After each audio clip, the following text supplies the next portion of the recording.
Bismillahirrahmanirrahim. Assalamualaikum warahmatullahi wabarakatuh. Perkenalkan, nama saya Oktavio Saki Penaya Lesmana dari kelas 10-8. Di sini saya akan membacakan puisi bertajuk Seonggok Jagung karya W.S. Rendra.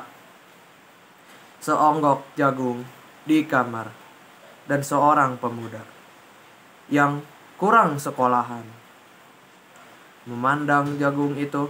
Sang pemuda melihat ladang. Ia melihat petani, ia melihat panen. Dan suatu hari subuh, para wanita dengan gendongan pergi ke pasar. Dan ia juga melihat suatu pagi hari di dekat sumur, gadis-gadis bercanda sambil menumbuk jagung menjadi maizena. Sedang di dalam dapur, tungku-tungku menyala. Di dalam udara murni tercium bau kue jagung. Seonggok jagung di kamar. Dan seorang pemuda, ia siap menggarap jagung. Ia melihat kemungkinan otak dan tangan siap bekerja. Tetapi ini seonggok jagung di kamar dan seorang pemuda tamat SLA, tak ada uang, tak bisa menjadi mahasiswa. Hanya ada seonggok jagung di kamarnya. Ia memandang jagung itu dan ia melihat dirinya terlunta-lunta. Ia melihat dirinya ditendang dari diskotik.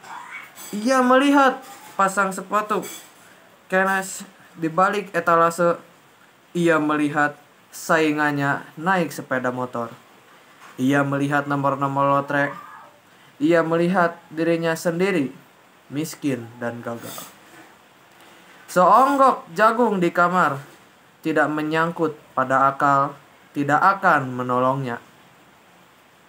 Seonggok jagung di kamar tak akan menolong seorang pemuda yang pandangan hidupnya berasal dari buku dan tidak dari kehidupan, yang tidak terlatih dalam metode dan hanya penuh hafalan kesimpulan, yang hanya terlatih sebagai pemakai tetapi kurang latihan bebas berkarya. Pendidikan telah memisahkannya dari kehidupan. Aku bertanya, apakah gunanya pendidikan bila hanya membuat seseorang menjadi asing di tengah kenyataan persoalannya? Apakah gunanya pendidikan bila hanya mendorong seseorang menjadi layang-layang di ibu kota, kikuk pulang ke daerahnya?